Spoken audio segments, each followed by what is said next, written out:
안녕하세요. 아줌마의 책 이야기입니다. 이번 시간에 제가 리뷰할 책은요. 현대문학 출판사에서 나온 Dear Evan Hansen이라는 책입니다. 이 책은 분류를 하자면 청소년 소설에 넣을 수 있을 것 같은데요. 그런데 뭐 청소년 소설이라고 해서 청소년만 읽으라는 법은 없죠. 그래서 이렇게 리뷰를 하고 있겠죠. 그러니까 이 책을 리뷰하기 전에 올렸던 영상과 지금까지 텀이 좀 긴데요. 뭐 여러 가지 개인적인 사정도 있었고 또 책도 읽기는 읽었는데 리뷰를 할 만한 책이 없었어요. 자기계발서도 좀 읽었고 요즘에 제가 좀 마음을 다잡고 싶은 그런 일들 그런 게 좀 있어가지고 그런 책들 좀 읽었고 요 책은 저희 이제 아이한테 먼저 읽으라고 줬는데 저희 애가 원래 책을 많이 읽었었는데 요즘엔 좀 멀어져서 좀 핸드폰을 많이 해요. 그래서 절반 정도 넘게 읽어놓고 진도가 안 나가더라고요. 그래서 제가 내가 먼저 읽을게 이러면서 뺏어서 제가 먼저 읽었어요. 자, 이 디어 에번 헨슨이라는 책은 뭘 보고 이거를 이제 샀었느냐 하면 초반에 내용이 이렇게 나오잖아요. 이렇게 마케팅 할 때 그 광고 문구 이런 게. 그 초반에 설정이 너무 흥미로웠어요. 그건 제가 이제 줄거리를 말씀드리면서 뭐 여러분도 자연스레 알게 되실 텐데요. 그리고 또 다른 흥미로웠던 점은 저는 이 책이 그냥 소설이려니 생각하고 읽었는데 책을 딱 받았을 때 표지에 보니까 그 작가의 이름이 4명이나 적혀 있는 거예요. 그래서 무슨 소설을 이렇게 나눠서 썼나? 이게 4명이나 되는 사람이? 특이하다 이렇게 생각을 했는데 알고 보니까 이게 디어 에번 헨슨이라는 게 뮤지컬이었더라고요. 뮤지컬이 원작이었던 모양이죠.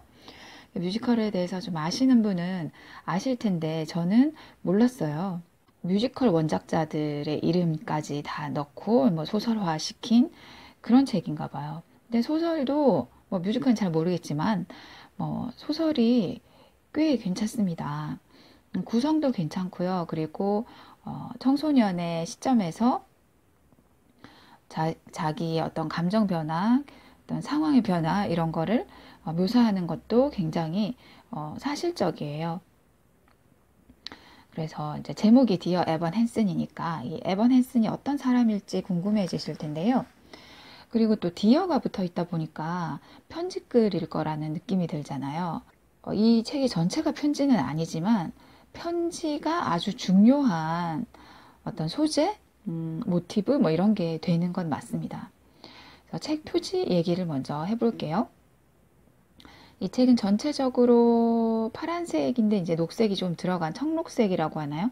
그런 색의 표지인데 그 가운데에 원제로 이제 영어로 Dear Evan Hansen 이렇게 적혀 있고요. 그 글씨들 사이에 이제 한 소년, 그러니까 청소년 좀 되겠죠? 근데 청소년 치고는 좀 커요. 그러니까 어른이 되기까지 얼마 남지 않은, 그러니까 우리로 치면 이제 고등학생, 남자 고등학생 한 명이 이렇게 주머니에 손을 찌르고 등이 약간 굽은 채로 서 있어요. 그러니까 정면을 보거나 하진 않고 약간 몸을 틀어서, 그러니까 옆 실루엣은 보이는데 거의 뒤쪽을 보이고 등을 보이고 있어요.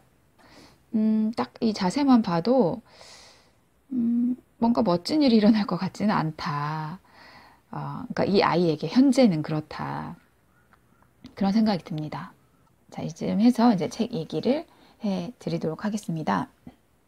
제목이 디어 에번 헨슨이다 보니까 에번 헨슨에게 뭔가를 쓰는 것 같다. 뭔가 에번 헨슨을 향해서 어떤 이야기를 할 것 같다라는 생각이 들지만 그렇지 않고 에번 헨슨이라는 아이가 주인공입니다. 역시 고등학생이고요. 그런데 어떤 고등학생이냐 하면 학교에 잘 적응하지 못하는, 그래서 친구가 없는, 그래서 상담 치료도 꾸준히 받고 있고 그리고 엄마와 둘이 살고 있다. 그런 정보를 미리 알려드릴게요. 에번은 이제 뭐 부모님이 이혼을 했다, 뭐 단순히 뭐 그런 이유만은 아니겠죠. 뭐 하지만 그것도 하나의 이유가 될 수 있겠죠. 아빠가 이제 엄마와 자기가 살고 있는 곳에서 아주 멀리, 이제 미국이니까 땅이 넓잖아요. 아주 멀리 가 있고 재혼을 했고 새로운 가정을 이루어서 또 아이 낳고 잘 살고 있다는 사실에 대해서, 그리고 자기는 버림을 받았다라고 생각을 해서 마음에 상처가 있습니다. 그리고 줄곧 친한 친구를 갖지 못했어요. 근데 엄마는 간호사인데 굉장히 이 아이가 친구를 사귈 수 있도록 노력을 많이 했고 또 지금도 하고 있고, 여러 가지 이 아이에게 도움이 될 만한 것들을 굉장히 열심히 찾고 도와주려고 애쓰고 있는 그런 엄마예요. 하지만 아무래도 혼자 아이를 키우고 있다 보니까 또 직업도 있고 하니까 실제적으로 곁에서 뭐 이렇게 붙어서 뭐 아이와 함께하는 시간은 실제적으로는 좀 부족합니다. 하지만 할 수 있는 한 최선을 다하는 엄마고, 이 아이도 엄마한테는 또 자기도 노력하고 있다는 것을 보여주려고 애써요. 그래서 상담을 꾸준히 다니게 됩니다. 이 책의 이제 첫 시작이 어떻게 되느냐 하면 새 학기가 시작이 된 것 같아요. 방학이 끝나고 여름방학이 끝나고, 그러니까 새 학년이 시작되는 거죠. 이제 9월이 되는 거니까. 그래서 이제 첫날, 학교 가는 첫날이에요. 그러니까 이 애는 학교 첫날부터 너무 싫어요. 그렇지만 어쨌든 학교의 첫날이 시작이 됩니다. 1교시, 2교시 이렇게 지나가는데 이제 아무 일도 없이 지나가서 뭐 근사하지는 않지만 늘 그렇듯이 아무 일 없어서 그나마 괜찮았다, 이렇게 생각을 하고 있습니다. 근데 그 첫날에 어쩌면 별것 아닐 수도 있는 일이 일어나는데, 그게 이제 어떻게 뒤에 다른 결과를 불러일으키는데요. 자, 이 부분을 제가 읽어드릴 텐데요. 3장에 해당이 되고 책이 30페이지, 굉장히 초반이에요. 그러니까 그 전까지는 학교 가기 전날까지의 어떤 마음 이런 게 있었다고 하면, 여기서는 이제 학교에 가서 점심시간이 되는데요. 여기 한 명의 다른 친구의 이름이 나오는데, 이게 꼭 친구라기보다는 엄마가 어렸을 때부터, 그러니까 부모님끼리 알아가지고 엄마가 어렸을 때부터 친하게 지내라고 붙여줬던 그런 친구. 그래서 이 친구와 지금 에번 헨스는, 그러니까 에번의 성향이 완전히 다르기 때문에 친구가 될 수도 없어요. 근데 부모님끼리 친구라서 그냥 알고 지내는 그런 친구. 하여튼 그런 제러드라는 애가 나옵니다. 그래서 이 부분을 제가 읽어드릴게요. 나는 점심시간을 좋아해 본 적이 없다. 점심시간은 체계가 부족하다. 다들 아무데나 내키는 대로 가서 앉는데 그 아무데가 절대 내 근처는 아니다. 나는 다른 떨거지들과 함께 구석에 방치된 테이블에 앉아서 10년 동안 날마다 가방에 싸우는 땅콩 버터 잼 샌드위치를 억지로 먹는다. 하지만 이제는 구석자리에 앉는 것이 숨는 것처럼 느껴지고 나는 숨지 않겠다고 나 자신과 약속한 참이다. 오늘만큼은 그러지 않겠다고 말이다. 쟁반을 들고 배식받는 제러드가 보인다. 그는 대개 혼자 앉아서 노트북으로 코드를 짠다. 나는 계산대 앞에서 기다린다. 그는 나를 보고 뛸 듯이 기뻐한다. 또 너냐? 제러드가 묻는다. 그의 직감은 그를 건드리지 말라고 외치지만 이번만큼은 직감에게 꺼지라고 한다. 네 옆에 앉아도 될까 해서. 제러드는 토하려는 듯한 표정을 짓는다. 그가 나를 제대로 거부하기 전에 시커먼 장막이 우리를 가로막는다. 코너 머피라는 수수께끼 같은 녀석이 우리 사이를 지나간다. 고개를 숙이고 주변을 의식하지 않는 코너 때문에 잠깐 대화가 끊긴다.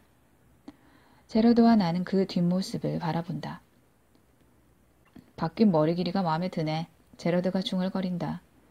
학교에 대고 총질하는 병신처럼 아주 멋져. 나는 움찔한다. 코너가 묵직한 붓으로 쿵 하고 바닥을 때리며 걸음을 멈춘다. 덥수룩한 머리카락 사이로 아주 살짝 보이는 두 눈은 푸르스름한 강철색으로 살인 광선을 내뿜고 있다. 제러드가 뭐라고 했는지 들은 눈치다. 보기와 다르게 주변을 조금은 의식하는 모양이다. 코너는 꼼짝하지 않고 아무 말도 없이 그저 노려보기만 한다. 이 아이의 모든 부분이 오싹하다. 그는 영구 동토층이다. 엄밀히 따지면 아직 여름인데도 그렇게 껴입고 다니는 이유가 그 때문인지도 모른다. 제러드는 뻔뻔할지 몰라도 바보는 아니다. 농담이야. 그가 코너에게 얘기한다. 그냥 웃으라고 한 얘기였어. 그래, 재미있었다. 코너가 말한다. 나 지금 웃고 있잖아. 모르겠냐? 제러드는 이제 좀 전처럼 거만해 보이지 않는다. 네가 보기에 이 정도 웃는 걸로는 부족해? 코너가 묻는다. 제러드가 신경질적으로 웃음을 터뜨리자 나도 신경질적으로 웃음이 터진다. 어쩔 수가 없다. 너 진짜 또라이다. 제러드가 코너에게 말하고 휙 사라진다. 나도 제러드를 따라갔어야 하는데 다리가 움직이지 않는다. 코너가 내게 다가온다. 너는 뭐가 그렇게 재밌어? 나도 모르겠다. 나는 불안해지면 한심한 짓을 저지른다. 그러니까 시시때때로 한심한 짓을 저지른다는 뜻이라고 보면 된다. 야이씨, 그만 웃어. 코너가 말한다. 안 웃잖아. 이건 진짜다. 나는 웃음을 그쳤다. 이제는 제대로 겁에 질렸다. 네가 보기엔 내가 또라이 같냐? 아니, 나 또라이 아니야. 나는 연병할 또라이는 너지. 폭탄이 터진다. 나는 바닥으로 쓰러진다. 코너가 내 위에 서 있다. 진짜 폭탄은 아니다. 코너가 시커멓고 묵직한 팔찌를 찬 두 팔로 내 가슴팍을 밀어서 넘어뜨린 것이다. 그가 씩씩대며 사라지는 찰나 나는 그의 표정에서 지금의 나처럼 겁먹은 모습을 보았다. 나는 일어나 앉아 바닥에서 손을 뗀다. 수많은 운동화들이 남긴 먼지가 축축한 내 손바닥에 들러붙었다. 다른 아이들이 나를 빙 돌아서 지나가고 개중 일부는 별 도움이 안 되는 말로 거들지만 상관없다. 내 귀에는 들리지 않는다. 몸이 움직여지지 않는다. 움직이고 싶지도 않다. 움직여야 할 이유도 없다. 앨리슨 공원의 나무에서 떨어졌을 때와 비슷하다. 나는 그곳에 가만히 누워 있었다. 어쩌면 영원히 그 나무 아래에 머물러 있었어야 했는지도 모른다. 오늘 그냥 집에 있었어야 했는지도 모르는 것처럼. 숨는 게 뭐가 어떻다고. 숨으면 적어도 안전하다. 내가 나한테 계속 이러는 이유가 뭘까? 괜찮아? 나는 위를 올려다본다. 충격이다. 이중으로 충격이다. 첫 번째로 충격을 받은 이유는 오늘 들어 두 번째로 여학생이 나한테 말을 걸었기 때문이다. 두 번째로 충격을 받은 이유는 상대가 조이 머피이기 때문이다. 그렇다. 바로 그 조이 머피다. 30페이지부터 33페이지까지 읽었어요. 점심시간에 이렇게 딱히 이유도 없어 보이는 이제 폭력이 조금 일어났죠. 얘가 넘어졌어요. 지금 에번의 이제 몸 상태가 어떠냐면은 그 여름방학 동안에 공원에서 이제 아르바이트 그런 걸 해가지고 근데 그걸 하는 동안에 나무에서 떨어져서 팔이 부러졌어요. 그래서 한쪽 팔을 깁스를 하고 있는 상태예요. 근데 그런 에번을 코너라는 애가 코너도 역시 아웃사이더로 보이는 애죠. 이 애가 밀어 넘어뜨려서 이제 바닥에 넘어졌는데 그 위로 이제 조이라는 여학생이 괜찮아 하고 이렇게 물어보는 상황이에요. 근데 이 조이의 뒷말이 뭐냐면은 오빠를 대신해서 사과할게. 걔가 워낙 사이코 같거든. 이런 말을 해요. 그러니까 방금 얘를 넘어뜨리고 간 코너는 이 조이의 오빠인 거죠. 그래서 이게 첫날의 점심시간에 있었던 일입니다. 그러니까 이야기가 어떻게 이어지느냐 하면은 에번은 이제 학교를 마치고 또 상담을 받으러 가야 해요. 근데 이 상담 선생님이 매번 내주시는 숙제가 뭐냐면 자기 자신에게 편지를 쓰라는 내용이에요. 그래서 계속 그 숙제를 미루고 Dear Evan Hansen 이렇게 써놓고서는 뭘 써야 될지 모르겠어서 또 종이를 또 구겨버리고 이렇게 하다가 이제 더 이상 미룰 수 없는 시간이 되어서 학교 컴퓨터실에 가서 이제 자기 자신한테 이제 편지를 씁니다. 그 편지를 읽어드릴게요. 이제 짧아요. 에번 헨슨에게 알고 보니 전혀 근사한 날이 아니었어. 근사한 한 주나 근사한 한 해가 될 일은 없을 거야. 왜냐하면 그럴 이유가 없잖아. 알겠다. 조이가 있으니까? 내 모든 희망이 조이에게 달려있지. 잘 알지도 못하고 나를 알지도 못하는 그 아이에게.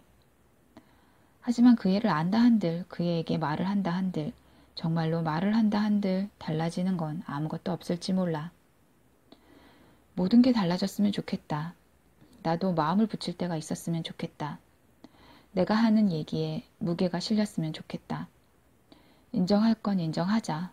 내가 내일 사라진다 한들 알아챌 사람이 있을까? 너의 가장 가깝고 가장 소중한 친구인 내가. 이렇게 편지를 쓰고서는 읽어보지도 않고 그냥 인쇄에 눌러가지고 종이를 들고 이렇게 나와요. 근데 나와서 또 누구를 만납니다. 근데 그게 누구냐 하면은 아까 점심시간에 약간의 이제 승강이가 있었던 코너를 만나게 됩니다. 그런데 코너도 약간 표정이 그 점심시간 때 자기가 좀 너무했다는 생각을 했는지 좀 친절하게 다가와요. 그래서 팔은 왜 그런 거야? 이제 깁스를 하고 있으니까 팔은 왜 그런 거야? 뭐 이런 거 묻기도 하고 그래요. 그래서 나무에서 떨어졌다 그 얘기하니까 참 나무에서 떨어졌어 참 그런 한심한 얘기는 처음이다 뭐 이런 식으로 마치 이제 둘 다 아무 일 없었던 것처럼 이렇게 얘기를 나눠요. 그래서 코너가 이제 이렇게 얘기를 합니다. 43페이지인데요. 이 부분도 조금 읽어볼게요. 왜 읽어야 하느냐면 이제 이 부분이 앞으로 일어날 이 책 전체의 어떤 발단 부분이라서 읽어드리지 않을 수가 없네요. 내가 충고 하나 할게. 코너가 얘기한다. 다음에는 좀 더 그럴듯한 사연을 만들어봐. 응, 그러게 말이지. 나는 시인한다. 코너는 바닥으로 시선을 떨어뜨린다. 나도 따라한다. 인종차별주의자랑 싸웠다고 하든지. 그가 들릴락 말락한 목소리로 얘기한다. 뭐라고? 앵무새 죽이기. 앵무새. 아, 그 책 말이야? 응, 코너가 얘기한다. 끝부분 기억나? 잼이랑 스카우트가 그 백인 남자한테서 도망치려고 하니까 그 남자가 잼의 팔을 부러뜨리잖아. 일종의 영광스러운 상처지. 우리는 대부분 1학년 때 앵무새 죽이기를 읽는다. 코너가 그걸 읽었다는 것도 놀랍고 지금 이 자리에서 이렇게 차분하게 그 얘기를 하는 것도 놀랍다. 그는 귀 뒤로 머리를 넘기더니 뭔가를 발견한다. 깁스에 아무도 사인을 하지 않았네? 나는 깁스를 빤히 쳐다본다. 여전히 아무것도 없고 여전히 애처로워 보인다. 코너는 어깨를 으쓱한다. 내가 해줄게. 아, 나의 직감은 후퇴하라고 외친다. 안 해줘도 돼. 사인펜 있어? 없다고 대답하고 싶지만 내 손이 나를 배신하고 배낭 안에서 사인펜을 꺼내서 내민다. 코너는 입으로 뚜껑을 열고 내 팔을 들어 올린다. 나는 고개를 돌리지만 사인펜이 끽끽거리며 깁스를 긁는 소리가 들린다. 한 음절 한 음절이 생각보다 길게 늘어진다. 코너가 피카소라도 되는 듯 심혈을 기울여서 한자 한자 적는 모양이다. 짜잔! 걸작을 완성한 코너가 외친다. 나도 내려다본다. 세상을 마주보는 깁스의 바깥면에 이 끝에서부터 저 끝까지 우스꽝스러울 정도로 높게 내가 지금까지 본 적 없을 만큼 큼지막한 대문자로 6글자가 적혀있다. 코너.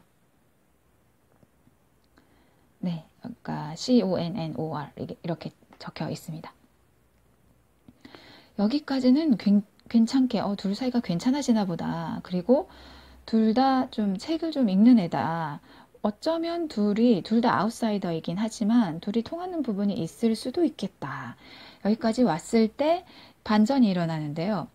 얘가 지금 그러니까 에번이 자기한테 쓴 편지를 갖고 나왔잖아요. 그러니까 지금 여전히 손에 들려 있거든요. 그래서 코너가 그게 뭐야? 뭐 이런 식으로 하다가 아니야 뭐 이렇게 하다가 코너가 그걸 뺏어서 읽게 됩니다. 근데 읽으면서 표정이 이제 확 바뀌죠. 좀 둘이 화기애애한 분위기가 좀 될 뻔했는데 조이라는 말이 있으니까 야, 내 동생 말하는 거야? 이러면서 또 확 달라져요. 그래서 뭐 둘이 또 쌍욕하고 막 그러니까 일방적으로 이제 걔가 하는 거죠. 그러니까 에버는 설명을 하기도 전에 걔 혼자 화내고 그 편지까지 뺏어 들고 그냥 가버립니다. 그렇게 이제 학교의 첫날이 그렇게 끝이 나요. 그래서 이제 에버는 어떻게 될까요? 이제 자기가 자기한테 썼던 그 편지를 가지고 이 악명 높은 코너가 어떤 일을 이제 저지를까 봐. 그러니까 그걸 가지고 막 퍼뜨리고 조이에 대한 어떤 얘의 감정 이런 것도 막 퍼뜨리고 막 그렇게 될까 봐. 안 그래도 학교 버스 타면 같이 앉을 사람도 없는 그런 애인데 이제 더 이상 어떻게 학교를 또 다니겠나, 엄마한테도 뭐라고 하나, 막 온갖 그런 생각들 때문에 이제 지옥 같은 날이 됩니다. 그래서 힘없이 또 학교를 갔어요, 다음날에. 그런데 코너가 학교에 안 온 거예요. 그리고 점심시간에 이렇게 살펴보니까 그 1학년생인 조이도 안 보여요. 그러니까 이 남매가 둘 다 학교에 안 온 거죠. 그리고 그런 날이 며칠 더 지속이 됩니다. 그래서 그 며칠 동안 얘는 걔네 둘이 왜 학교를 안 왔는지 그것도 궁금하지만 그 자기 편지가 코너 손에 있으니까 그게 또 어떻게 될지, 자기는 얼마나 더 큰 망신을 당하게 될지, 그런 것 때문에 계속 지옥같이 이제 노심초사하는 날들을 보내요. 그러다가 이제 어느 날 이제 뭐 3일째인지 뭐 4일째인지 하여튼 며칠 뒤에 수업을 하고 있는데 방송에서 교장 선생님이 자기 교장실로 오라고 에번 헨슨 이름이 나온 거예요. 그 어마어마하게 큰 사고를 치지 않는 한 그런 수업 중에 그런 방송까지 나올 리가 없는데 자기 이름이 나오니까 정말 무슨 일이지? 이렇게 너무 궁금해하고 또 불길한 예감도 들고 그런 상태에서 교장실로 갑니다. 근데 갔더니 이제 교장 선생님은 이제 자리를 싹 비우시고 안 계시고 처음 보는 아줌마 아저씨가 이렇게 앉아 계신 거예요. 이 사람들 누구지? 이렇게 앉아서 얘기를 이제 시작을 하는데요. 알고 보니까 그 두 분은 이제 코너의 엄마 아빠, 그 코너 머피 그리고 조이 머피의 엄마 아빠입니다. 왜 나를 이렇게 불렀을까? 자기 아들 딸들은 학교도 안 오던데 궁금하겠죠. 그런데 이제 어떤 일이 일어나느냐 하면 이분들이 에번의 편지, 그러니까 Dear 에번 헨슨 이렇게 썼던, 자기가 자기한테 썼던 그 편지를 읽어보라면서 줘요. 그러면서 너희 둘이 친구인 줄 몰랐다, 이렇게 머피 씨가 얘기를 합니다. 그래서 우리는 코너한테 친구가 한 명도 없는 줄 알았어, 이렇게 얘기를 해요. 그래서 얘는 이게 뭐지, 뭐 이런 생각을 하겠죠. 친구가 없다는 게 공통점이긴 하지만 그렇다고 둘이서 친구인 적은 없다라고 말하려고 하는데 이제 두 분이 그 편지를 주면서 읽어봐 이러면서 줘요. 근데 얘는 읽을 필요가 없다고 생각하죠. 왜냐하면 자기가 썼기 때문에 한 글자도 남김없이 외우고 있고 그 글자들이 막 떠벌려지거나 막 학교 전광판에 뜨고 뭐 그렇게 떠벌려져서 자기가 망신당할까봐 노심초사하고 있었기 때문에 그 편지에 대해서도 뭐라고 이렇게 말하기도 좀 애매한 상황이에요. 근데 그 머피 씨가, 그러니까 코너의 아버지가 읽어봐, 네 이름이 적혀 있잖아, 코너가 너한테 쓴 편지잖아, 이렇게 말씀하세요. 그래서 얘는 여전히 상황 파악이 좀 안 돼서 이분들이 내가 자기 아들이랑 서로 펜팔이라고 생각하시나? 진짜 친구라고 생각하시나? 그래서 얘가 두 분이 오해한 거예요, 이렇게 말을 해요. 그랬더니 이제 머피 부인이 이번에는 아니다, 우리 아들이 너한테 마지막으로 하고 싶었던 말이 여기에 담겨 있다, 이렇게 말해요. 그래서 얘가 아니 마지막으로 남긴 말이라는 게 무슨 말씀이세요? 이렇게 물어요. 그래서 드디어 이제 뭐라고 말씀하시냐, 이제 코너가 이제 죽었다, 스스로 목숨을 끊어서 이제 죽었다는 얘기를 해줍니다. 그러니까 이 부모님들은 코너의 소지품에서 나왔던 이 에번의 편지를 읽고 자기 아들이 에번에게, 친구인 에번에게 마지막 유서를 남겼다고 생각한 거죠. 어떠세요, 여러분? 여기서부터 정말 큰 오해가 시작이 됐죠. 그러면 여기서 어떻게 바로 그거 코너가 쓴 거 아니고요, 제가 쓴 거고요, 이렇게 할 수 있을까요? 물론 해야 되죠. 하는 게 맞죠. 진실이니까. 그러나 상황이 그렇게 돌아가지 않습니다. 얘가 또 말을 막 빨리빨리 이렇게 하는 스타일이 아니라 머릿속으로 생각을 좀 많이 하는 아이고, 상황 파악하는데 시간이 좀 걸리는데 상대방이 아주 완벽하게 오해를 하고 있다면 그걸 어떻게 깨트릴 수 있을까요? 그리고 여기서는 친구가 한 명도 없는 줄 알았던 자기 아들이 그래도 친한 친구 한 명에게 유서를 남겼다는 게 그래도 이 부모님한테는 약간의 위안일 수도 있죠. 그래서 떠난 아들을 그리워하고 또 이해해 줄 수 있는 그런 친구가 한 명은 이 세상에 남겨져 있다는 거를 그걸 정말 위안을 삼을 수도 있는 거거든요. 그런데 그것마저도 지금 이제 아들이 죽은 지 며칠 되지 않았는데 그것마저도 이 자리에서 얘가 바로 저 친구 아닌데요? 이렇게 깨트릴 수 있을까요? 그래서 그걸 못합니다. 이 자리에서 편지만 돌려받고 얘는 별말 없이 이렇게 이제 돌아가는데요. 근데 그 상황마저도 이 부모님은 이 애가 내 아들의 죽음에 너무 큰 충격을 받아서 지금 얘가 어리둥절한 상태구나 이렇게 생각을 해요. 그래서 너 충격받은 거 이해한다 이러면서 그러니까 뭐 며칠 뒤에 우리 아들이 추모식이 있는데 거기에 좀 와주렴 이렇게 요청을 하게 됩니다. 그러니까 이렇게 처음으로 머피시 부부를 만난 이후로 이제 에번은 어떻게 해야 하나 갈등을 하게 돼요. 그래서 뭔가 의논을 하고 싶은데 이 얘기를 하고 싶은데 할 데가 없어가지고 그 제러드라는 애한테 하게 돼요. 그러니까 제러드는 얘랑 친구하고 싶어 하지 않거든요. 그래서 학교에서는 굉장히 멀리 지내는데 또 부모님들끼리 친구고 어릴 때부터 알던 사이라 이제 그 메시지는 이렇게 주고받더라고요. 그래서 얘가 이렇게 되었는데 어떻게 하면 좋냐? 뭐 추도식엔 가야 되나? 뭐 이런 얘기를 해요. 제러드가 네가 거기 왜 가냐? 뭐 가지 마라. 그리고 사실대로 또 얘기하지도 말라 그래요. 그분들이 이제 실망을 크게 하시니까 그게 코너가 쓴 편지가 아니다. 그 말은 하지 말라. 얘기를 하게 돼요. 그래서 안 가야겠다. 뭐 안 해야겠다. 이렇게 생각을 하고 있다가 그 추도식 날이 되었을 때 그 부모님들의 모습에 그 안타까웠던 그 부모님들의 모습이 떠올라서 얘는 그냥 그러니까 절친으로서가 아니라 그 분들이 오해하시는 것처럼 그 절친으로서가 아니라 그냥 알았던 아이의 죽음을 추도하기 위해서 거기를 가게 됩니다. 그래서 갔더니 근데 그 부모님들이 얘가 오니까 너무너무 고마워하고 기뻐하시는 거죠. 그러니까 이 많은 사람들 앞에서 얘를 소개를 해요. 얘가 바로 우리 코너가 가장 친했던 친구였습니다. 이렇게. 그래서 이때부터 얘는 공식적으로 코너의 절친이 돼버립니다. 실제로는 아니지만 그 부모님들의 오해가 아니라 이제는 많은 사람들의 오해를 받게 됩니다. 그래서 학교에서도 이제 SNS로 코너의 죽음이 널리 퍼지게 되는데 코너가 제일 친했던 사람이 에번 헨슨이었다더라. 에번 헨슨한테 뭐 유서도 남겼다더라. 뭐 이런 식으로 엄청 커지게 돼요. 근데 둘 다 원래는 주목받지 못했던 아이들인데 한 명은 죽음으로 이름을 또 알리게 되고 또 다른 한 명은 그 죽은 아이의 절친으로 오해가 돼서 조금씩 인지도가 생깁니다. 이제부터 본격적으로 이야기가 되는 것 같습니다. 왜냐면 지금까지도 많은 일들이 일어나긴 했지만 이런 상황 이후로 이제 이 에번은 어떻게 될까 이걸 읽어 나가면서 알아가는 거 이게 이제 본격적인 성장이 시작되는 계기예요. 그러니까 에번에게는 큰 비밀이 있죠. 그 비밀을 알고 있는 사람은 그 제러드라는 친구 한 명이고요.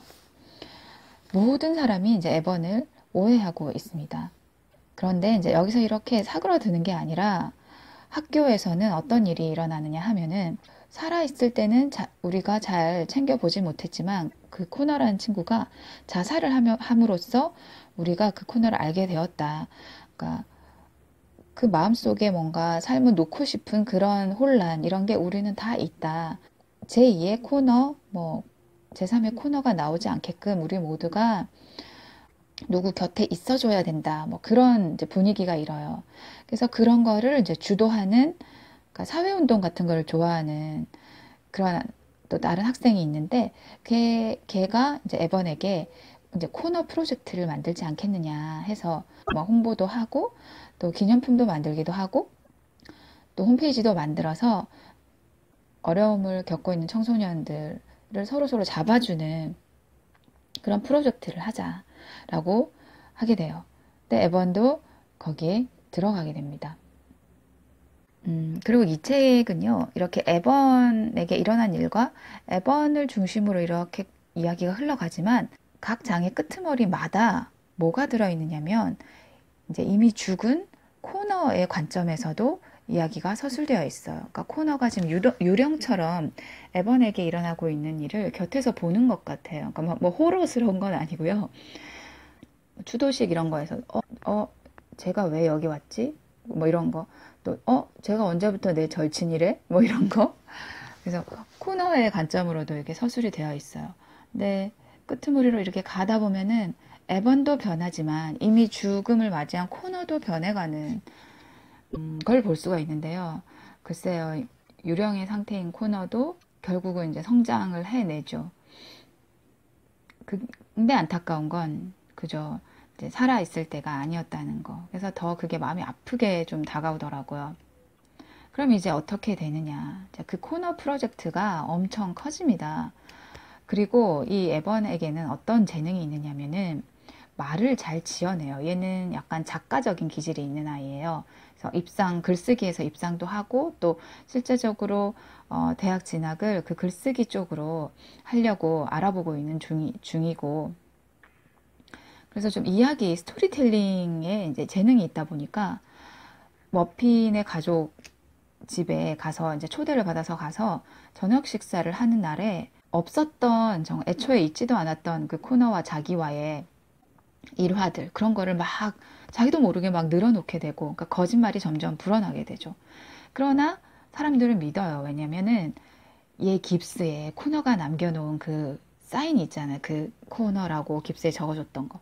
그거를 보고선 얘네 둘이 절친이 맞다. 학교에서는 그걸 서로 숨기고 있었지만 실제로는 둘이 이메일도 열심히 주고받고 하면서 서로 위로하는 그런 사이였다라는 걸 다 믿게 됩니다.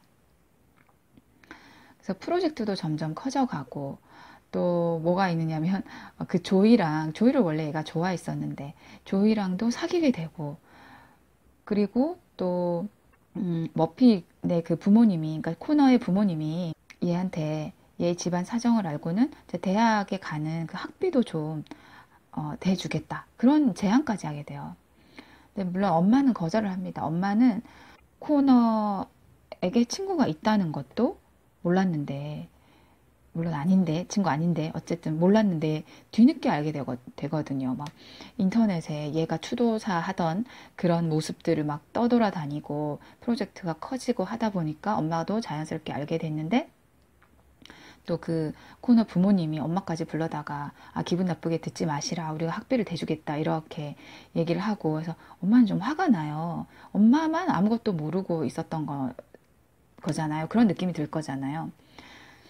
그리고 뭐 애초에는 처음에 그러니까 엄마 간호사니까 그 친구가 죽었을 때 병원에서 바로 알았거든요. 너 코너라는 애 아니? 이렇게 에번한테 물었는데 모르는 애라고 자기한테는 그렇게 말했는데 나중에 지나서 보니까 온 마을 사람들이 코너랑 자기 아들 에번이랑 가장 친한 친구였다라는 걸 다 알고 있는 거예요. 자기만 몰랐으니까 좀 배신감도 있었겠죠. 아무튼 그럼 뭐 이런 상황에서 일이 점점 커지고 얘는 투명인간 같은 존재였던 그 존재감이 커져서 뭐 점심 먹으면 뭐 다른 아이들이 하이 에반 하고 이렇게 가는 거예요. 인사도 하고. 그래서 얘도 좀 이게 좀 나쁘지 않다 이런 생각까지 하고 이랬다가 이제 어느 시점이 돼요. 어느 시점이 되느냐면 거짓말이 너무 너무 크게 불어나면 돌이킬 수 없잖아요. 하지만 얘는 어느 시점에서 멈춥니다. 그래서 그분들에게 진실을 밝혀요. 뭐 욕 먹을 각오, 망신당할 각오를 단단히 하게 됩니다. 그 이후에 이제 어떻게 되었을까요? 그래서 맨 끝에 이 책의 맨 끝에는 이제 이 아이가 고등학교를 졸업하고 대학생 그쯤이 되어서 다시 이제 마을에 와서 옛 친구라고 할 수 있는 제러드를 만나서 우리 예전에 그랬지? 그런 얘기 나누는 장면까지 나와요. 그리고 조이도 다시 한번 만나고 지금 제가 줄거리를 설명하면서 빠뜨린 건 뭐냐면 코너라는 친구에게는 진짜로 절친한 친구가 있었어요. 근데 다른 학교에 다니고 있는 친구인데 그 친구 입장에서는 코너가 죽었는데 다른 애가 절친이라면서 막 유명해져 있고 그런 거죠. 그래서 에번이 마침내 진실을 밝혔을 때 진실이 뭔지를 알고 있는 사람은 꽤 여러 명이에요. 그러니까 애초에 제러드라는 애가 있었고 진실을 밝혔으니까 친구가 아니라는 거, 그러니까 사실은 아들과 에번이 친구가 아니라는 걸 알게 된 코너의 부모님들, 그리고 여동생인 조이, 그리고 진짜 절친이었던, 그러니까 코너의 진짜 절친이었던 애, 제 이름 까먹었는데, 이렇게 진실을 알고 있는 사람이 나중에는 생기지만 이 사람들의 그 태도, 그게 결국은 이 에번을 성장시킨 게 아닌가 그런 생각을 합니다. 그 사람들이 쟤 거짓말장이에요. 뭐 이렇게 나서지 않아요. 에번에게도 충분히 어려운 상황일 거고 그걸 스스로 헤쳐나갈 수 있는 기회를 모두가 줍니다. 제가 얘기를 하다 보니까 뒷부분 이야기는 안 하려고 했는데 거의 뒷부분까지 다 말씀을 드려버렸네요. 근데 뭐 이게 그냥 정말 뼈대에 불과하고요. 그 과정까지 읽어 나가면 에번 어떻게 이거 거짓말 커져서 어떻게 이렇게 마음 졸이다가도 그래 결국 이렇게 하는 게 맞는 거야. 에번 잘했어. 이렇게 토닥여주고 싶은 그런 마음이 듭니다. 그래서 어려운 한 시기를 지나고 이제 세상을 바로 볼 수 있는 그런 어른이 되어가는 이야기죠. 그래서 이 책은 지금 에번의 나이 또래인 청소년기를 보내고 있는 모든 독자들이 읽으면 좋겠고 그리고 그 시기를 지난 저 같은 사람이 봤을 때도 충분히가 아니라 아주 마음이 따뜻해지고 가치 있는 책이에요. 이 책을 많이 추천해 드리고 싶은데 생각보다 이 책을 많이 안 읽는 것 같은 느낌이 드는데 굉장히 괜찮았어요. 저는 그 중간중간에 나오는 그 코너가 이미 죽어서 가족 곁을 떠돌면서 내 여동생에겐 저런 모습이 있었구나 뭐 그런 것들 알아가는 거 그런 것도 감동적이고요.